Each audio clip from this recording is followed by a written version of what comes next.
Handa na umanong umaksyon si dating Chief PNP Nicolas Torre III bilang bagong General Manager ng Metropolitan Manila Development Authority o MMDA.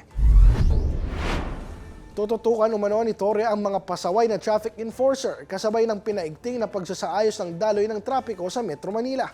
Ito'y matapos formal na maupo sa pwesto si Torre, kung saan nangako siyang sisiguruhin ang maayos at disiplinadong pagpapatupad ng mga patakaran sa kalsada. Ayon kay MMDA Chairman Romando Artes, si Torre na ang mga ngasiwa sa halos lahat ng operasyon ng MMDA, habang siya naman ay tututok sa administrative at planning aspects ng ahensya. Ayon kay Artes, tinatayang 70 hanggang 80% ng kabuang trabaho ng MMDA ay direktang pamumunuan ni Torre.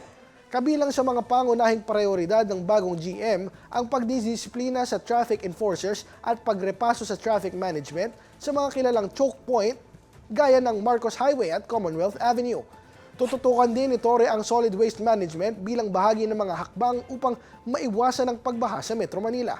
Bukod dito, magsisilbi rin siyang opisyal na tagapagsalita ng MMDA.